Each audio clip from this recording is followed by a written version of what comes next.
this. And they were like, what? Some people, I imagine, were torn. But he keeps going on. He's not content just to let those people. It says, then many who heard him say these things believed in him. Jesus wasn't content with that. He wanted to press them further to see how deep their belief went. And you're going to see what happens here in this passage. Jesus said to the police, oh, there went a bird, just flew away, kind of startled me. Jesus said to the people who believed in him, you are truly my disciples if you remain faithful to my teachings, and you will know the truth, and the truth will set you free.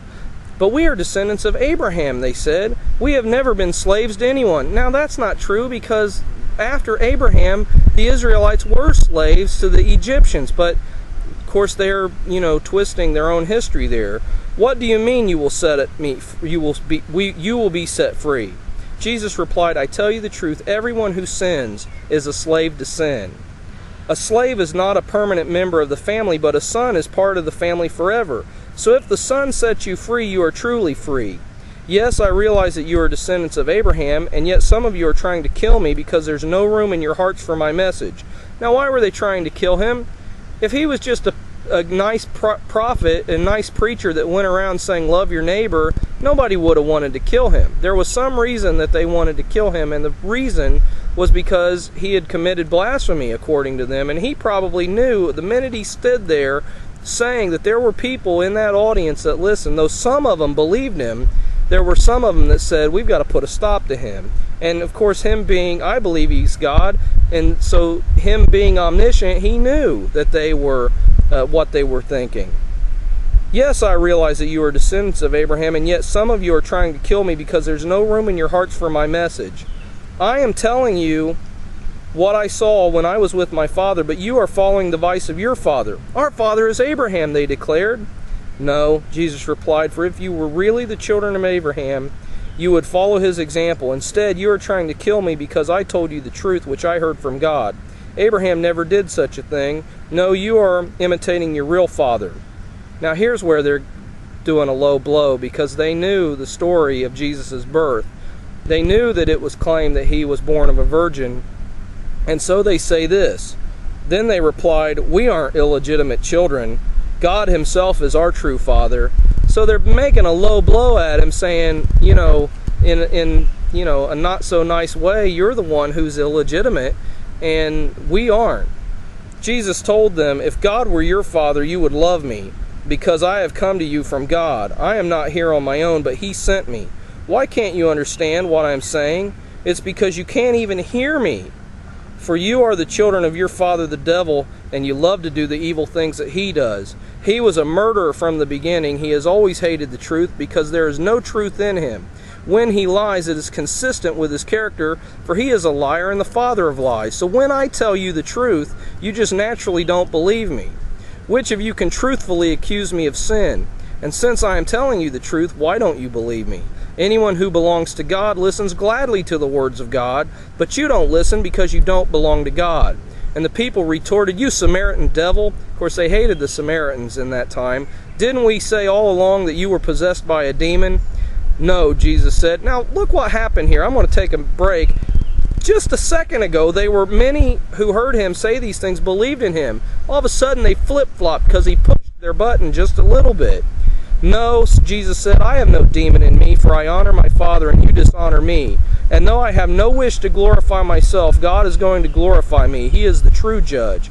I tell you the truth, anyone who obeys my teachings will never die. The people said, now we know you are possessed by a demon. Even Abraham and the prophets died, but you say anyone who obeys my teaching will never die. Are you greater than our father Abraham? He died, and so did the prophets. Who do you think you are? And Jesus answered, if I want glory for myself, it doesn't count. But it is my Father who will glorify me. You say he is our God, but you don't even know him. I know him. If I said otherwise, I would be as great a liar as you.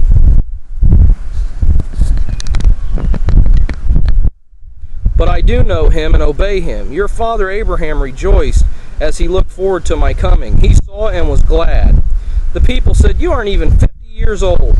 How can you say you have been here before, that you have seen Abraham? And here it comes again. Jesus answered, I tell you the truth, before Abraham was even born, I am. that point they picked up stones to throw at him, but Jesus was hidden from them and left the temple. Why did they want to kill him? They wouldn't have killed him for this conversation. The only thing he said to them that really could have made them mad was that Satan was their father. Most people wouldn't care about that, but to Jewish ears at that time who were looking for the Messiah, here's a guy who not only stands up claiming to be the Messiah, he claims to be God himself by saying Yahweh, by saying this word, this name that they weren't even allowed to utter. That when they would write these things, write the name in the Bible, they would write the Lord, or they wouldn't fulfill the whole thing. They would leave out letters because it was too holy, and here he is proclaiming that he is that person. That's why they hated him. That's why they wanted to kill him, and that's why ultimately they did kill him.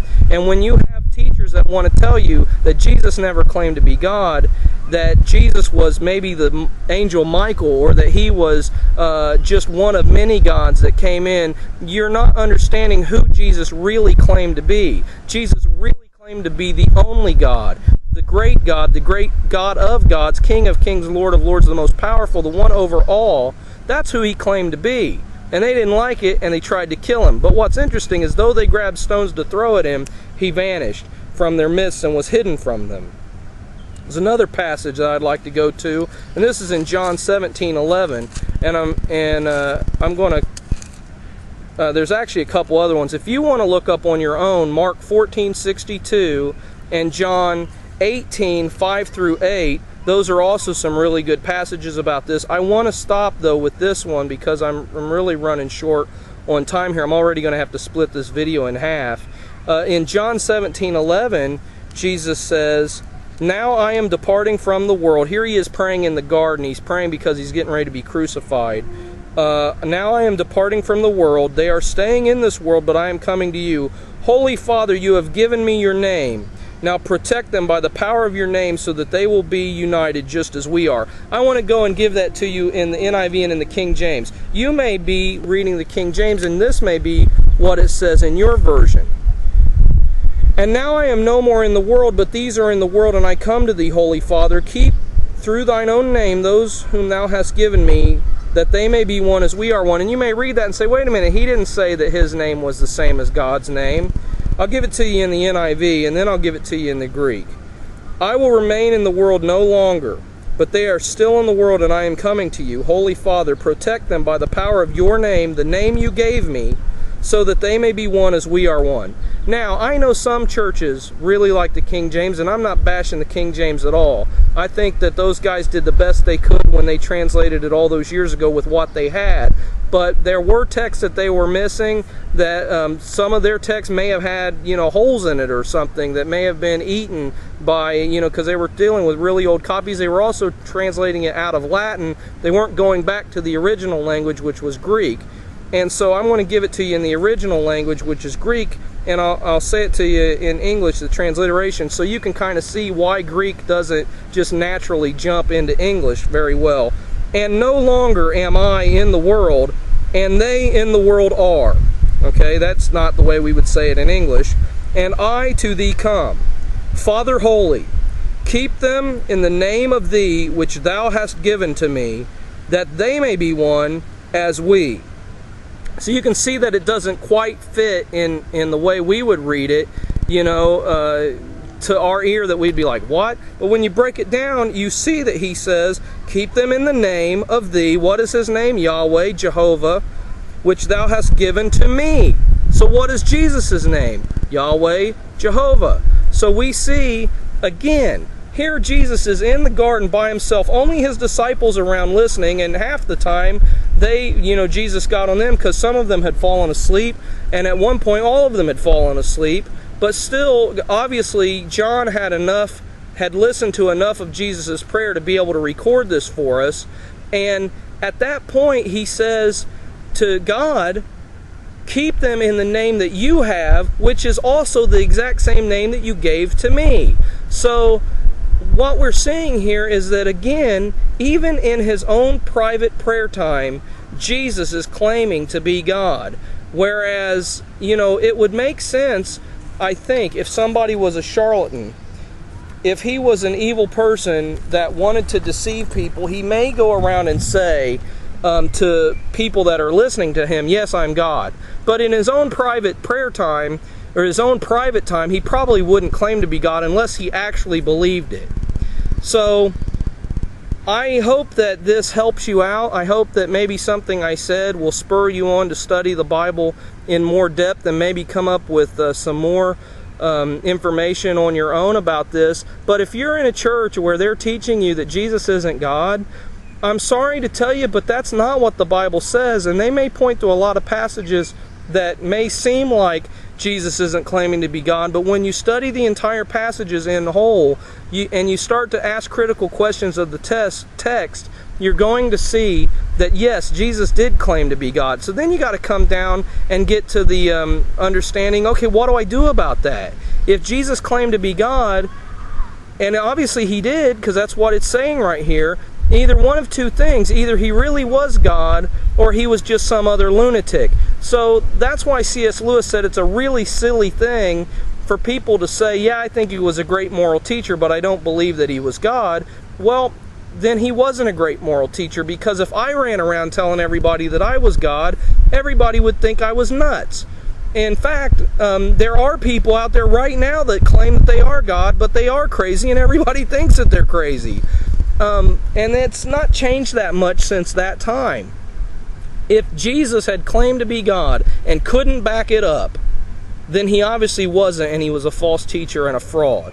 But the fact was that Jesus resurrected from the dead, and that his resurrection, after a brutal, terrible crucifixion and execution, was witnessed by tons and tons and tons of people. And that's why Paul, later you can read in Paul's writings, he says, if you don't believe me, go ask all these people. They're still alive and can tell you. So Paul wouldn't point out to the tons of other people. At one time there was at least 500 people. He wouldn't point those people out and say, go talk to them if you don't believe me, if something didn't really happen. But aside from the resurrection, Jesus also did all these miracles. And I did the study, and what I found is almost after most of the miracles that Jesus performed, he made some claim about being God on himself. And I'm going to get into that more as we go through this series.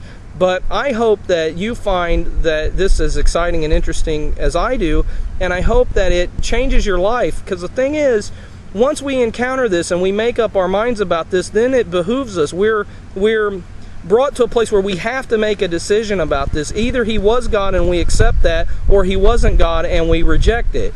And I hope that if you hear this video, that you would accept that he was God and you would let him work in your life. And if you find that you're at a place in your life where you need a change, where there's something broken, that you feel broken and destitute and alone, or if you just feel that what I'm telling you is true, please make that change. All you got to do is ask him. He can hear you wherever you are, whatever you're doing. He can hear you. Call out to him. Ask him to come into your life. He will totally change it and make a complete difference in your life. And you will see that you become a different person afterwards than you were before. And he will wipe the slate clean and start over. It's as simple as that. Just ask him in, and he'll come in and live with you.